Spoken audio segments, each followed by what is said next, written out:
India and Afghanistan are boosting their alliance to corner Pakistan into a two-front face-off. New Delhi and Kabul have just agreed to operationalize a new air freight corridor linking the Afghan capital with Amritsar and Delhi, totally bypassing Pakistan. But is this just an economic deal, or will the Indian Air Force in turn get access to Afghan air bases, including the strategic air base at Bagram? Ministry of External Affairs says the new corridor will significantly facilitate the movement of goods between the two countries and help Afghan producers access Indian markets more efficiently, unquote. But Balochistan leaders are now openly calling for a trilateral alliance. They back India's historical right over Pakistan-occupied Kashmir and want the Indian Air Force to secure multiple Afghan bases to squeeze Pakistan into a three-front war. Let's find out why the India-Afghan air corridor is the worst possible deal for Pakistan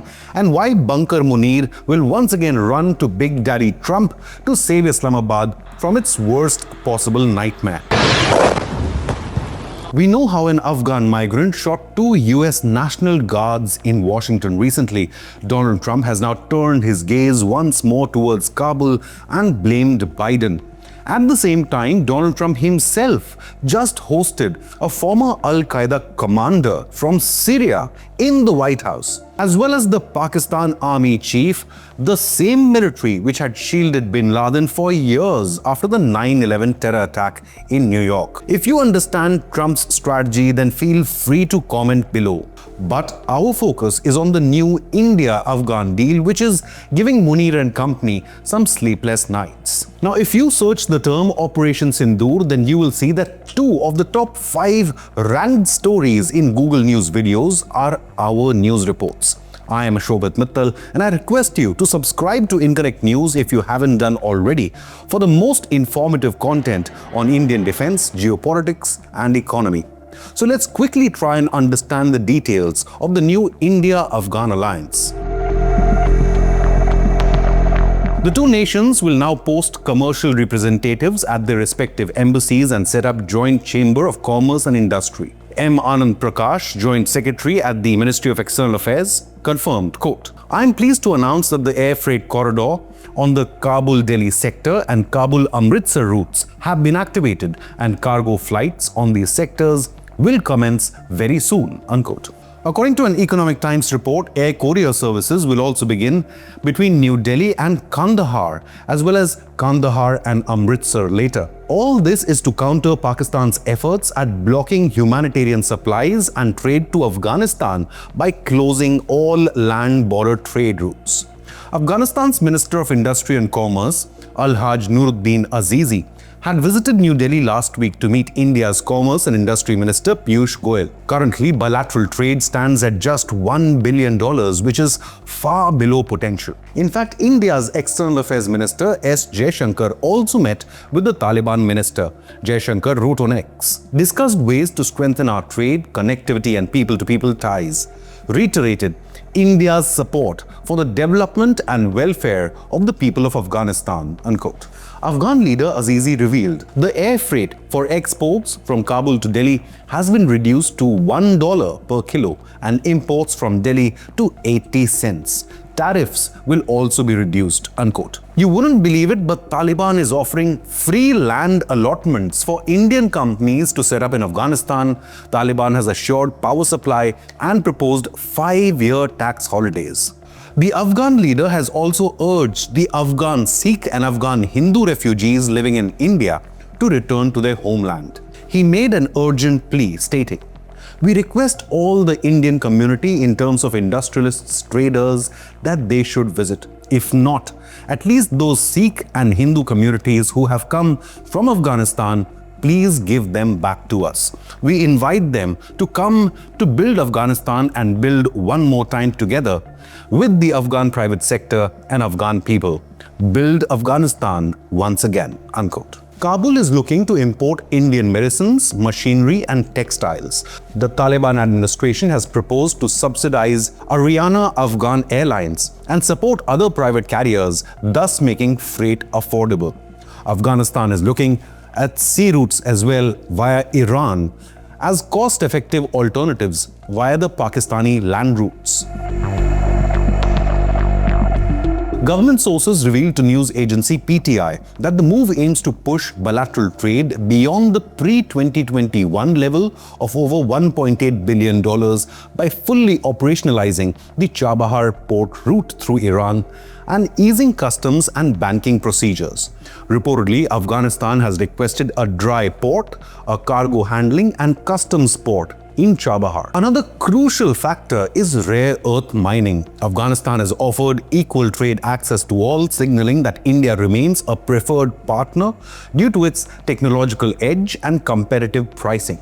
But why the sudden boost to historic India-Afghanistan ties? Why now? Now, Pakistan had shut down its airspace for Indian airlines in the aftermath of the April 22nd Pahalgam attack by a Pakistan-backed Islamist terror group in Kashmir, in which 26 Hindu tourists had lost their lives. And then, subsequently, Indian Air Force and Indian Army strikes on terror camps deep inside Pakistan. Pakistan has also shut border trade with Afghanistan now since October border clashes, but Islamabad has not stopped overflight services. Now, Pakistan and Afghanistan themselves are inching closer to an all-out war-like situation after stalled peace talks and disputes over historic Pashtun lands. Afghanistan rejects the Durand Line as a failed British blunder, and now both the countries have moved troops and heavy artillery close to the front line. Pakistan's Defense Minister Khwaja Asif recently admitted that all talks have failed. Now, tensions reached a tipping point. Islamabad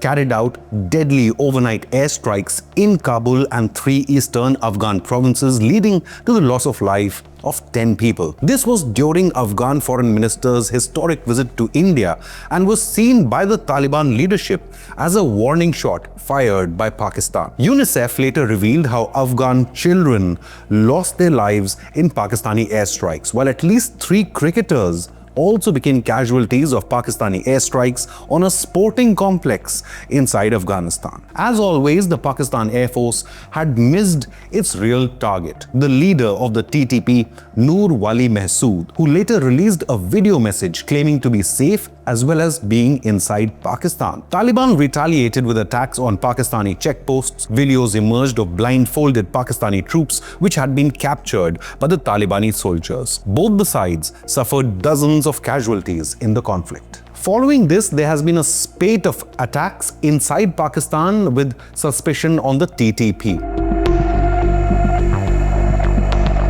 On October, Afghan Foreign Minister Amir Khan Muttaqi arrived in India for a comprehensive week-long visit. He met Indian leaders including S. Jaishankar and National Security Advisor Ajit Doval. The Prime Minister Modi government has now decided to reopen its embassy in Afghanistan as well as resume its stalled public infrastructure projects once again. Afghanistan is also seeking India's expertise for new hydroelectric projects like the India-Afghanistan Friendship Dam, known as the Salma Dam, built in 2016. India's interests in Afghanistan have always been humanitarian, in contrast to Pakistan or the United States, which had a military presence in the country for decades in order to control the country. However, Islamabad sees the development as its encirclement, especially after Operation Sindoor, when Indian Air Force struck deep inside Pakistan, exposing lack of any strategic depth and leaving Islamabad defenseless against long-range Indian missile strikes. Now, Indians enjoy enduring goodwill among the Afghan people. There are countless videos of Indian vloggers enjoying the hospitality of Afghan people, while Taliban refuses to even check Indian tourists or accept any money. Facing isolation from the West and fear of exploitation by China backed by Pakistan, the Taliban have sought Indian participation in its mining and infra projects. Afghanistan's vast, untapped reserves of lithium, copper and rare earths could eventually become a new arena for cooperation and essential for Bharat. China had tightened the supply of rare earth magnets and controls 90% of global processing capacity for such magnets. Just last year, India imported 460 tons of rare earth magnets from China.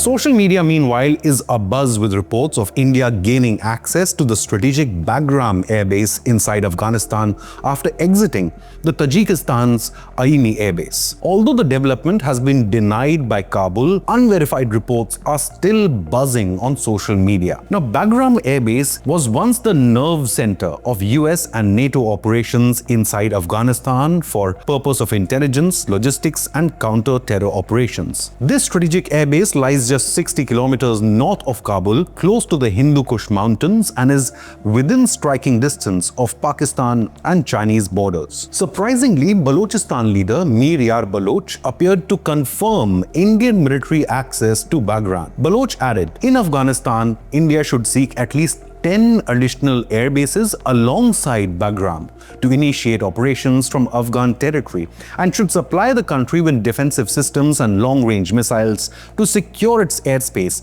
and prevent Pakistani airstrikes." Balochistan and Afghanistan's unwavering support for India over the Kashmir issue indicates that Pakistan now faces a three-front war for its very survival. But what do you believe? Should India get Afghanistan air bases to encircle Pakistan in the next war? Leave a comment with your opinion, hit the like button, and subscribe to Inconnect News.